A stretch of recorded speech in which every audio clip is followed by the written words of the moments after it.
I'm Fiona, 38 female. I live in a quiet, tree-lined suburb that always felt like the finish line of a life well lived, in a house my husband Colin and I bought a decade ago.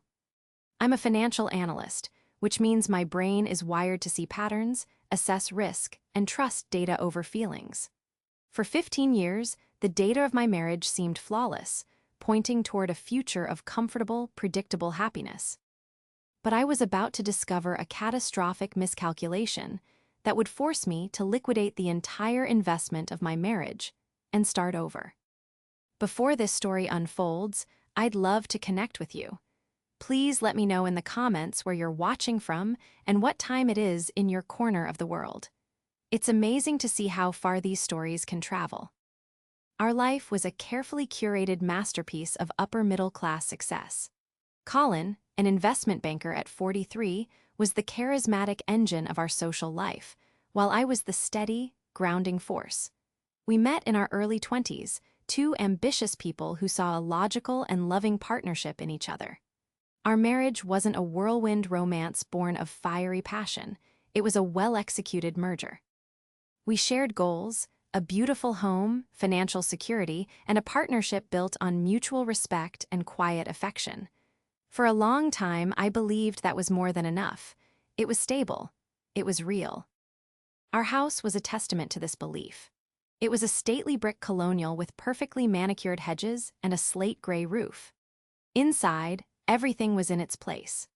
Neutral tones, polished hardwood floors, and strategically placed photos documenting our journey. A smiling couple on their wedding day, another one backpacking through Europe before we got serious about our careers, and a more recent one of us at a charity gala, looking like the power couple we presented to the world. We were a brand, and our brand was success. Our routines were just as polished. We woke up at 6 a.m. I would go for a run while Colin read the financial news. We'd have coffee together on the back patio in the summer, discussing everything from market trends to which of our friends were having another baby. Evenings were for quiet dinners, weekends for social obligations or home improvement projects. We never fought, not really. We had discussions. Colin would call them strategic realignments. He had a way of framing everything in corporate jargon, turning a disagreement about vacation spots into a logistical negotiation. I found it endearing at first, a quirky part of his personality. Later, I would realize it was a way to keep emotion at a sterile, manageable distance. People saw us as the ideal couple. Our friends would often say, "You and Colin are just so solid," or "I wish we had what you guys have." I'd smile and agree because from the outside, they were right. The balance sheet of our marriage was perfect. Assets far outweighed liabilities. Our portfolio of shared memories was diverse and profitable. There were no red flags, no warnings, no signs of the market crash that was looming just over the horizon, or so I thought. Looking back, the signs were there, but they were subtle, like a slight dip in stock value that you dismiss as a minor fluctuation. Colin started working later, but he was an investment banker, so that wasn't unusual. He became more protective of his phone, but he explained it was due to a new security protocol at his firm for confidential client information. It all made sense. He had a logical, plausible explanation for everything. And because I was a person who valued logic, I accepted it. I had no data to suggest otherwise. My trust in him was an unwavering blue-chip stock I'd held for 15 years. The illusion was so complete that just 3 months before everything fell apart, we hosted our annual summer barbecue. Our backyard was filled with friends, the smell of grilled steaks, and the sound of laughter. Colin was the perfect host, moving through the crowd with a drink in his hand, a charming smile on his face, telling a story that had everyone captivated. He put his arm around my waist, pulled me close, and kissed my temple. "Having a good time, honey?" He asked, his voice a warm murmur in my ear. "The best," I'd replied, leaning into him. In that moment, surrounded by the life we had built, I felt a deep sense of contentment. This was it. This was the security I had always craved, the predictable, stable future I had banked on. The first subtle tremor came a few weeks later. We were discussing our upcoming 15th anniversary. I had always dreamed of a trip to Italy, a romantic 2 weeks exploring Tuscany, drinking wine, and reconnecting away from the pressures of our daily lives. I had brought it up multiple times over the years. "This is the year, Colin," I said one evening, showing him a travel brochure. 15 years, we have to do something special." He glanced at the brochure, his expression unreadable. "Italy sounds complicated right now, Fi. The market's volatile. I need to be closer to home, you know? A lot of moving parts on this new deal." He suggested a weekend trip to a spa resort upstate instead. It was a reasonable argument, presented with his usual calm logic. I was disappointed, but I conceded. A spa weekend was better than nothing. "Okay," I said, trying to hide my hurt. "As long as we're together." He smiled, a quick, almost dismissive flash of teeth. "Of course. That's all that matters." He turned back to his laptop, the glow of the screen creating a barrier between us. That night I lay in bed, and for the first time in a long time, I felt a pang of loneliness, a feeling so foreign in our shared bed that I dismissed it as stress. I was being silly. He was a busy, important man. I should be more understanding. And so, I adjusted my internal projections, accepted the new data, and continued to believe in the flawless facade we had so carefully constructed. It was a masterpiece of denial, and I was its most devoted admirer.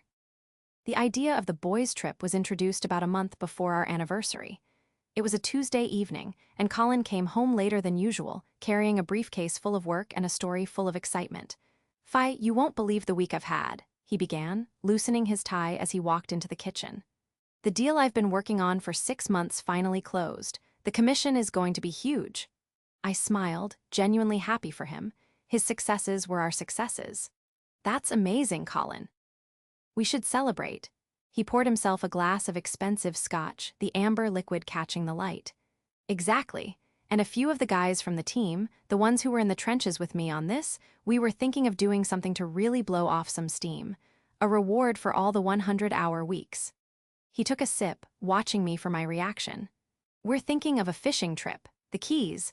Just a few days of sun, boats, and no cell service. A total detox." Something about it felt off. It wasn't the trip itself. Colin had gone on trips with friends before. It was his delivery.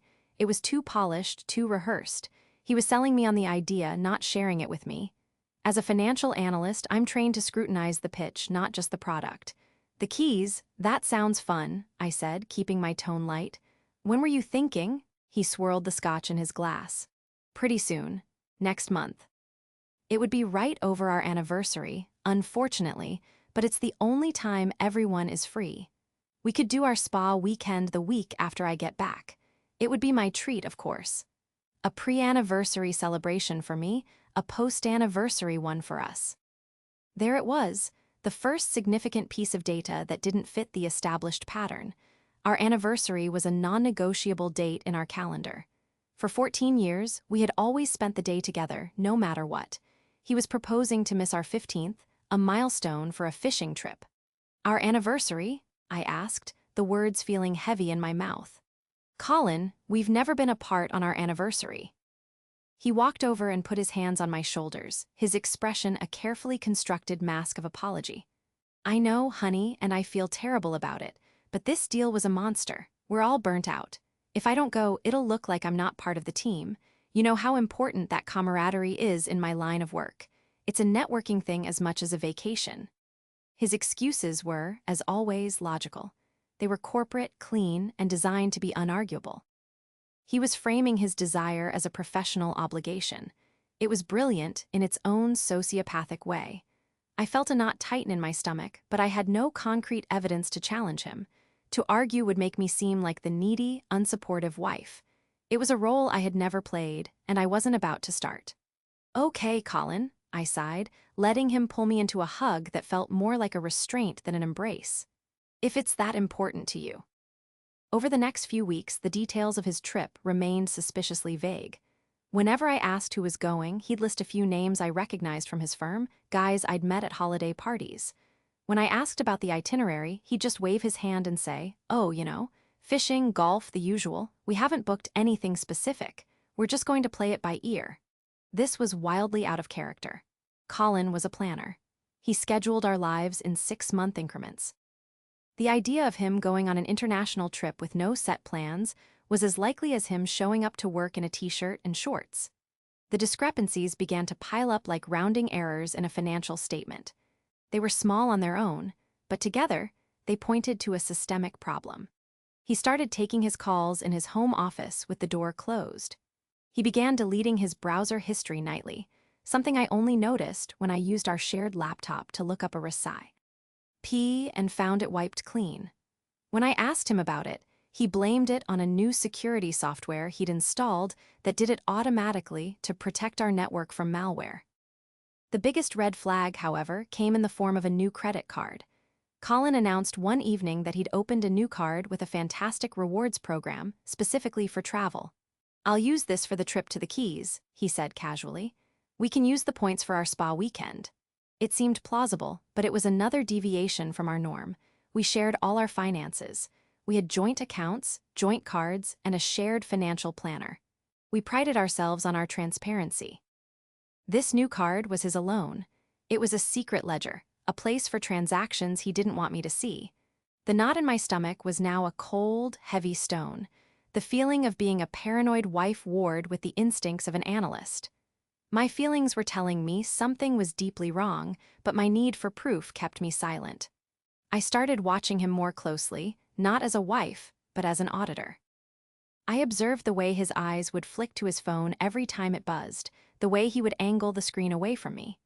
I noticed the scent of a perfume on his suit jacket one evening that wasn't mine, a sweet, floral scent that was nothing like the subtle, clean fragrance I wore.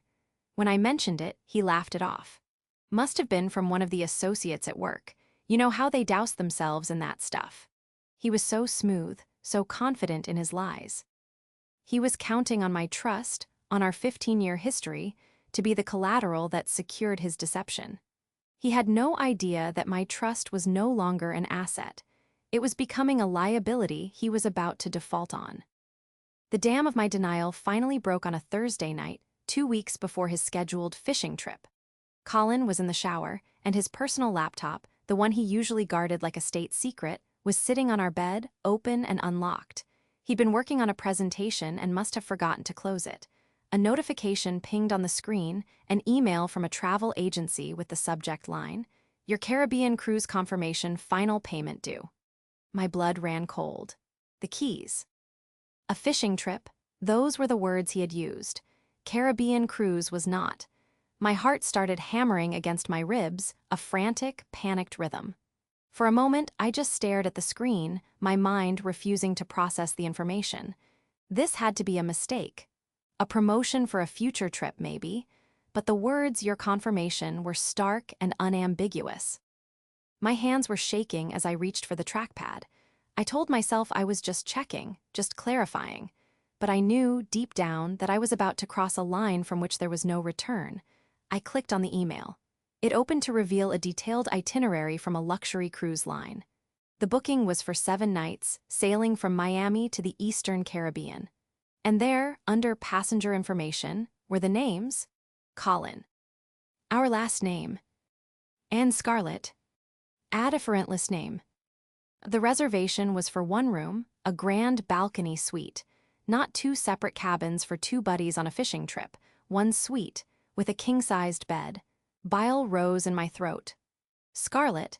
I didn't recognize the name immediately, but it sounded vaguely familiar. I scrolled down, my eyes scanning the details, the dates, which perfectly matched his fishing trip and our 15th anniversary. The price, which was astronomical, and had clearly been paid from an account I had no access to, his secret credit card, no doubt. Every detail was a hammer blow, shattering the 15-year facade I had called my life. He wasn't going fishing with his colleagues. He was going on a romantic cruise with another woman. The sheer audacity of it was breathtaking. The meticulous planning, the layers of lies, the casual way he had dismissed our anniversary, it all clicked into place with horrifying clarity. I felt a strange sense of detachment, as if I were analyzing a failing company. The fundamentals were rotten. The leadership was corrupt. A total collapse was inevitable. I took a picture of the confirmation email with my phone, my movements steady and precise. I needed evidence. I needed data. Then I went back to the inbox. The name Scarlett was nagging at me. I typed it into the search bar of his email. The results flooded the screen. Dozens of emails between them, stretching back for nearly a year. They were from his work email, which he had linked to his laptop. He was so arrogant he didn't even bother to hide them properly. I started reading. The early emails were professional, full of work-related jargon. She was a junior associate at his firm, young, ambitious, and clearly impressed by him. Then the tone shifted. The messages became more personal, more flirtatious. "Great presentation today, Colin. You own that room."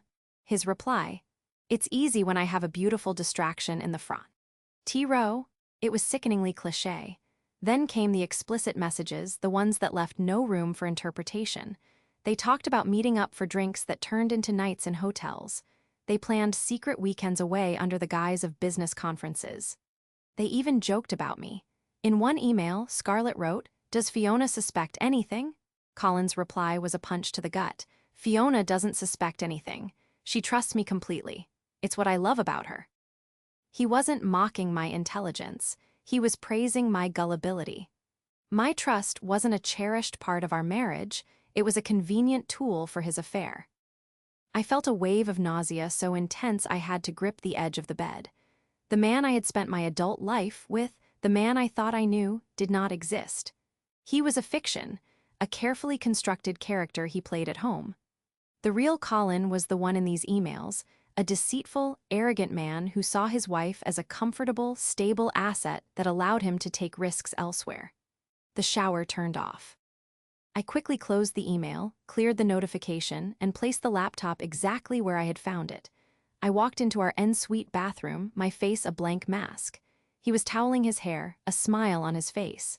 "Hey, you," he said cheerfully. "I was just thinking, we should really book that spa for the weekend after I get back. How about that place with the hot stone massages you love?" He was talking about our anniversary celebration. The one that was meant to make up for him abandoning me for his mistress. The casual cruelty of it stole my breath. I looked at his reflection in the mirror. For the first time, I didn't see my husband. I saw a stranger. A hostile entity who had executed a leveraged buyout of my heart. And as a financial analyst, I knew exactly what you do when an investment turns toxic. You don't just sell it, you short it. You bet on its failure and you make sure it collapses in the most spectacular way possible.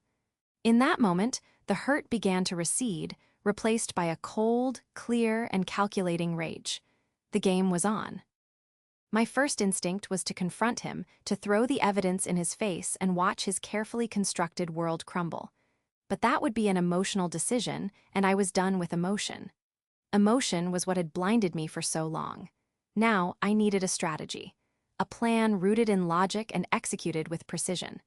My target was no longer just Colin. It was this woman, Scarlett. Who was she? What was her story? The confirmation email had her full name. It was an unusual last name, which made my next step relatively easy. In the digital age, privacy is an illusion. It took me less than 10 minutes of searching on social media to find her. Her profile was public, a curated gallery of a perfect life. There she was, a vibrant 28-year-old with bright red hair and a dazzling smile. There were pictures of her at work events, smiling next to my husband. There were photos of her on vacation, at brunch with friends, living a life that seemed carefree and exciting. And then I saw it, a photo that made the blood freeze in my veins. It was a picture of her with a handsome, kind-faced man. Her arm was linked through his, and she was holding up her left hand, showcasing a beautiful diamond engagement ring. The caption read, "A million times yes, I can't wait to spend forever with my amazing fiancé, Samuel, engaged future Mrs." The post was from 3 months ago. I clicked on his tagged profile, Samuel. His page was also public. It was filled with pictures of him and Scarlett, looking happy, in love, and disgustingly perfect. There were photos of them hiking, adopting a puppy, and celebrating their engagement with family and friends. My husband wasn't just having an affair with a younger woman. He was having an affair with a woman who was engaged to be married. The sheer depth of the betrayal was staggering. This wasn't just a 2-person crime, it was a 4-person tragedy. 2 of us just didn't know it yet. A new objective crystallized in my mind. Samuel needed to know. He was a victim in this just as I was. He was planning a future with a woman who was about to go on a romantic cruise with her married boss. He deserved the truth. More than that, he could be an ally. This was no longer just my fight. It was ours. Finding Samuel was easy. His profile listed his profession, a pediatric nurse at the city's main children's hospital. It also listed the city he lived in, the same as ours. I spent the next hour gathering my evidence. I printed the cruise confirmation, anonymizing my own information.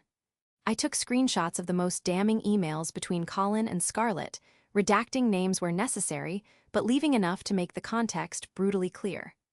I organized it all into a neat, undeniable file.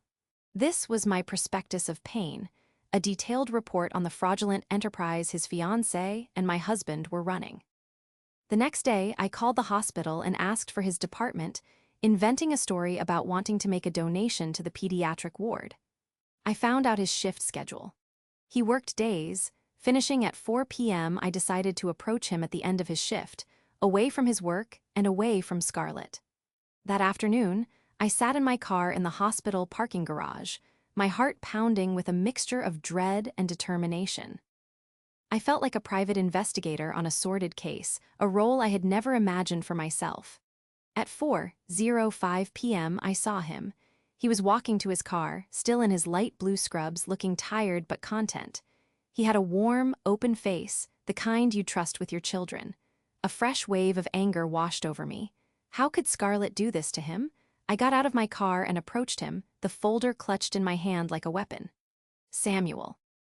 I asked, my voice steadier than I expected. He looked up, surprised. Yes, can I help you? My name is Fiona, I said, getting straight to the point. I don't know you, and this is going to sound crazy, but I think we need to talk. It's about your fiancé, Scarlett, and my husband, Colin. His friendly expression vanished, replaced by a guarded confusion. I'm sorry, do I know you? He asked, taking a step back. You don't, I said, but your fiancé works for my husband, and I have reason to believe they are having an affair. I saw the flicker of denial in his eyes, the immediate instinct to defend the person he loved. That's ridiculous, he said, shaking his head. Scarlett and I are getting married, you must be mistaken. I wish I were, I said softly, and I handed him the folder. I think you should look at this. You deserve to know the truth. He hesitated, then took the folder from my hand. He opened it and began to read. I watched as the color drained from his face. He leaned against his car for support, his eyes scanning the cruise confirmation, the emails, the proof of a life he knew nothing about. I saw the exact moment the truth landed, the slight slump of his shoulders, the way his hand trembled as he held the papers. It was like watching someone get a terminal diagnosis. The before and after were separated by a single, devastating moment of understanding. He looked up at me, his eyes filled with a raw, shattered pain that mirrored my own. The cruise, he whispered, his voice hoarse. She told me it was a work conference, a leadership retreat, mandatory. The lies were identical, the methodology was the same. Our partners were running the same playbook on both of us. He sank down onto the pavement, dropping his head into his hands. I sat down next to him, the cold concrete of the parking garage a fitting stage for our shared misery. We were two strangers, brought together by the wreckage of our lives. I'm so sorry, Samuel, I said, and for the first time my voice broke. I know how this feels. He looked at me, a flicker of something new in his eyes, something beyond the pain. It was anger. The same cold, calculating anger I had felt. In that desolate parking garage, an unspoken alliance W. As forged, we were no longer just victims. We were partners, and we were about to draft a new plan. We sat in that sterile parking garage for nearly an hour, sharing the details of our partners' deceptions. Samuel told me how Scarlett had become distant lately, blaming it on stress from work and wedding planning. He spoke of the leadership retreat she had been so excited about, a reward for her hard work. He had been so proud of her. He'd even helped her pack. The irony was so thick it was suffocating. Every lie she told him mirrored a lie Colin had told me. They were sloppy, arrogant, and so sure of our devotion that they didn't even bother to be creative. As we talked, our shared grief began to morph into a shared purpose. The initial shock gave way to a hardened resolve. We weren't just going to expose them. That was too simple, too quick. They deserved to experience a fraction of the humiliation and heartbreak they had inflicted on us. We needed a plan that was as audacious and meticulously planned as their affair. "What do you want to do?" Samuel asked, his voice low but firm. The question hung in the air between us. "I don't want to just end things," I replied, thinking aloud. "I want them to know that we know. I want to see their faces when their perfect, secret world comes crashing down around them. I don't want them to have one single moment of enjoyment on that trip." Samuel nodded slowly, a dark fire lighting in his eyes. "They're going on a romantic cruise to celebrate their relationship," he said. "It seems only fair that we should be there to celebrate with them." A slow, wicked smile spread across my face. "What are you suggesting?" "I'm suggesting," he said, his voice gaining strength, "that we go on a cruise of our own, the same cruise." The idea was insane. It was dramatic. It was theatrical. And it was absolutely perfect. The thought of it sent a jolt of adrenaline through me, the first positive feeling I'd had in weeks. It was the birth of our revenge. Over the next few days, Samuel and I became a two-person special operations team. We met in quiet coffee shops, our laptops open, our demeanors serious. We were no longer grieving spouses, we were strategic planners. Our mission: Operation Bon Voyage. First, we investigated the ship. I used the confirmation number from Colin's email, a rookie mistake on his part to leave it so accessible, to pull up the details of their booking on the cruise line's website. They were in cabin 8084, a prime location on the starboard side with a large private balcony. A grand balcony suite, of course. Nothing but the best for their illicit getaway. I checked the ship's deck plan. The cabin directly next door, 8082, was miraculously still available. It was identical. The symmetry was too perfect to ignore. "We're booking it," I said to Samuel, a thrill running through me. "We'll be their next-door neighbors." Samuel, a man who I was quickly learning had a quiet intensity, simply nodded and pulled out his credit card. "Book it under my name," he said. "Scarlett knows my card, but she has no idea who you are. All the confirmations will go to my email." We didn't stop there. We planned our reveal with the precision of a military strike. We decided we wouldn't show ourselves on the first day.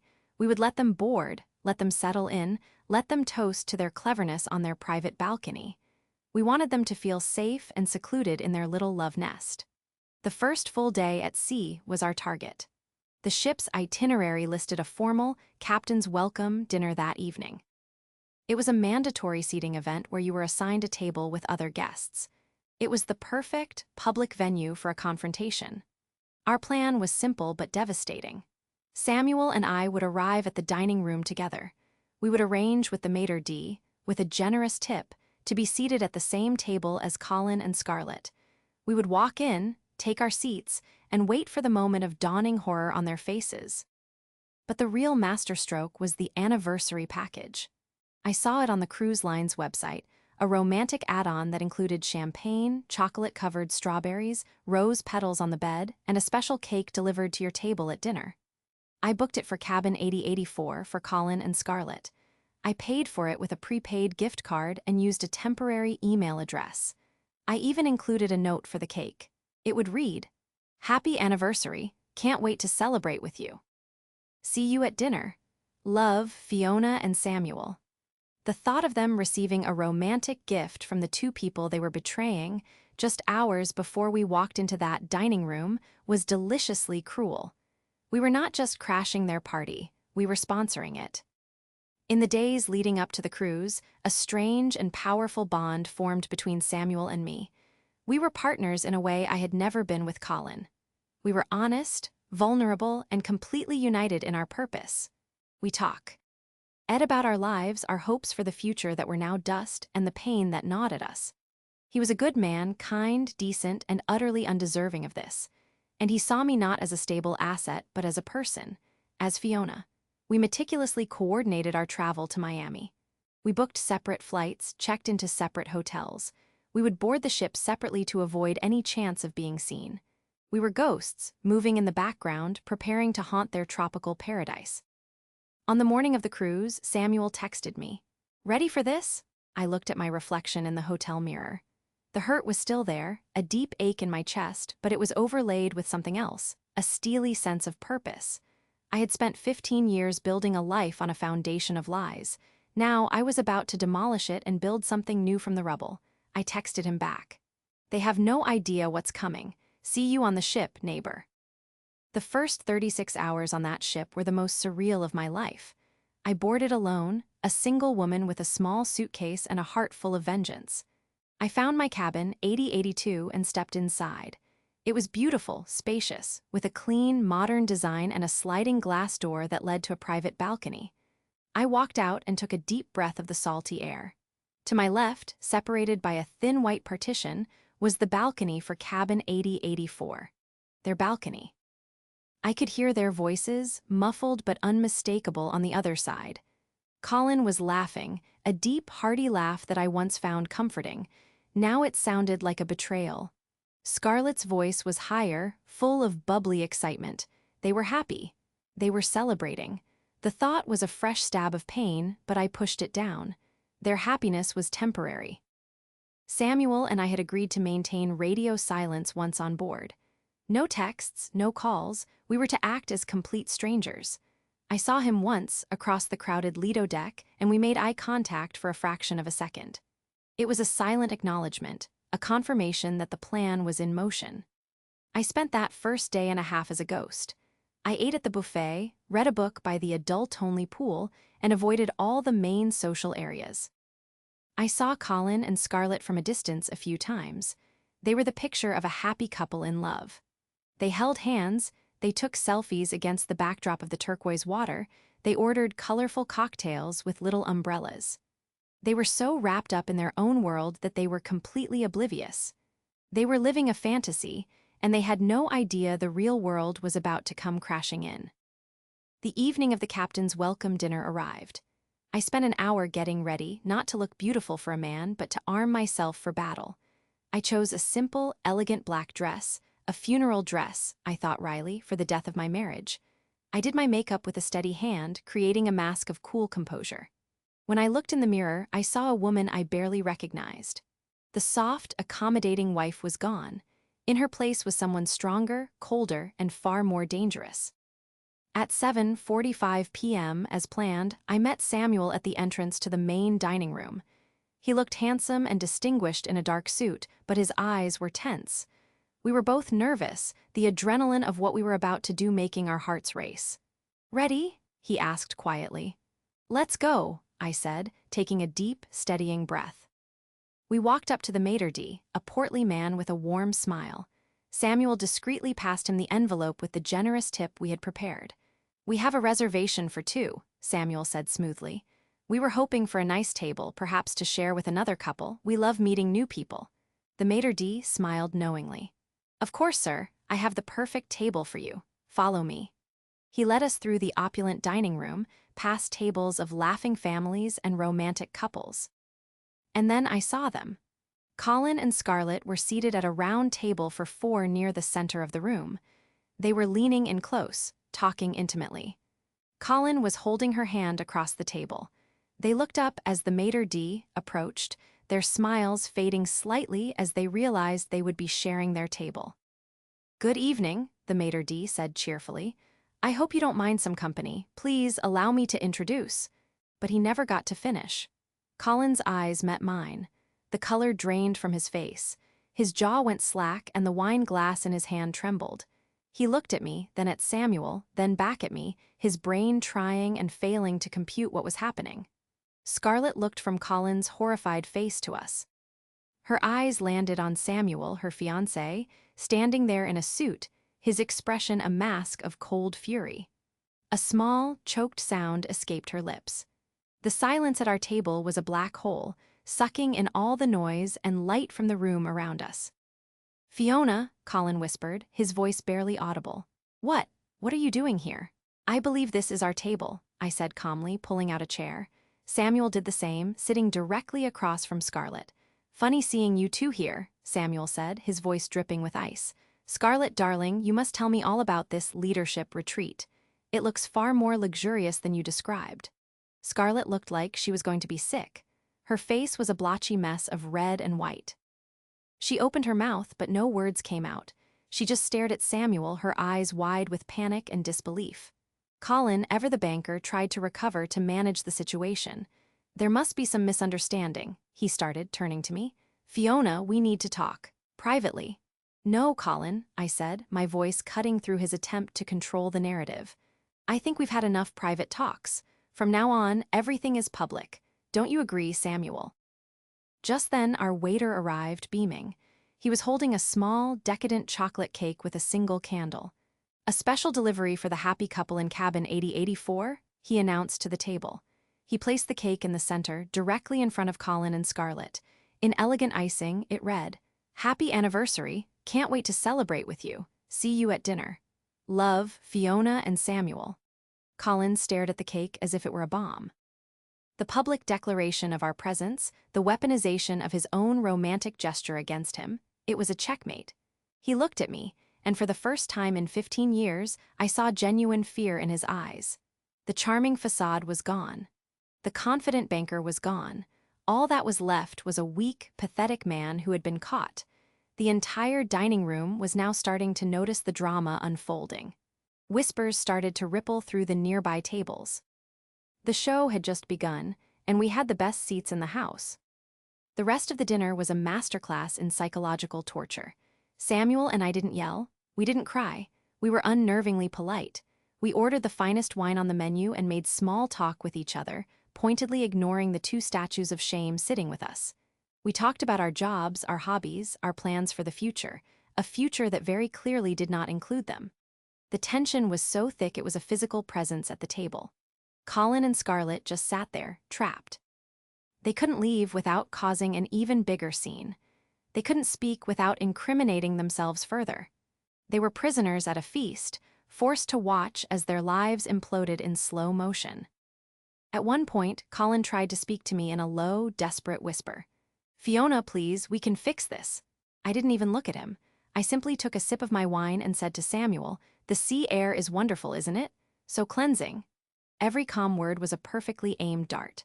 Scarlett, on the other hand, had started to silently cry, fat tears rolling down her cheeks and ruining her expensive makeup. She kept trying to catch Samuel's eye, to offer some silent, pathetic plea.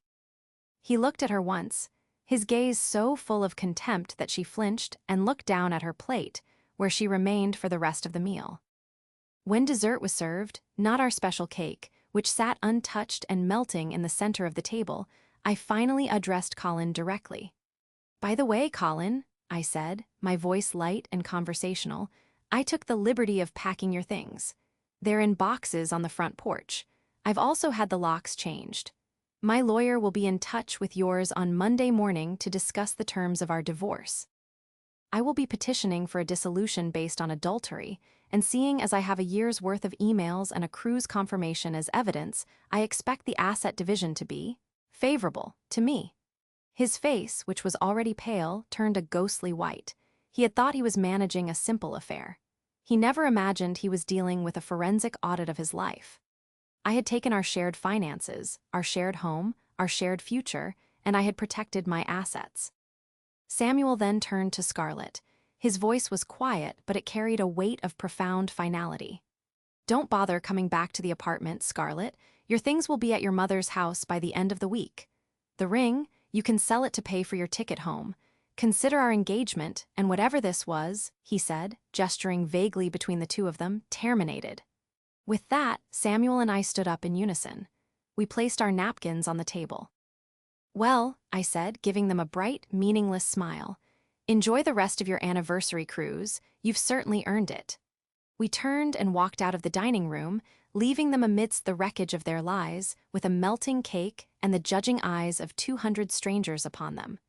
Walking out of that room felt like walking out of a prison, a wave of relief so powerful it almost made my knees buckle washed over me. It was over. The performance, the planning, the pain, it was all done. Samuel and I spent the rest of the cruise as friends. We actually had a wonderful time. We took excursions together, went snorkeling in St. Thomas, and drank rum punch in Barbados. We talked for hours, healing the wounds our former partners had inflicted. We discovered we had a lot in common, a shared sense of decency, a love for travel, and a newfound appreciation for brutal honesty. We never saw Colin and Scarlett again. We heard from other passengers that they were the ship's pariahs, the cheating couple from the dining room. They apparently spent the rest of the trip hiding in their cabin. Their romantic getaway had become a floating jail cell. When we disembarked in Miami, Samuel and I said our goodbyes. "Thank you, Fiona," he said, giving me a warm hug, "for everything, for telling me the truth." "Thank you for being my ally," I replied. "I couldn't have done it without you." We promised to stay in touch, two survivors of the same shipwreck. The divorce was as swift and brutal as I had planned. Colin, faced with the mountain of evidence, didn't fight. I got the house, a significant portion of our assets, and my freedom. I later heard that he and Scarlett didn't last. The fallout from the cruise, combined with Scarlett being fired from her job for her unprofessional conduct with a senior partner, had poisoned whatever they had. Their relationship, born in deception, couldn't survive the light of day. It's been a year now. I sold the house, a place filled with too many ghosts, and moved into a beautiful apartment in the city. I'm thriving in my career. My life is my own, charted by my own rules. Samuel and I are still close friends. We meet for dinner every few weeks. There's no romance between us. What we shared was something different, an alliance born of mutual respect and a common enemy. We helped each other navigate the storm, and now we're sailing in calmer waters. Sometimes I think about that night in the dining room. I don't feel anger anymore, or even sadness. I just feel a sense of profound peace.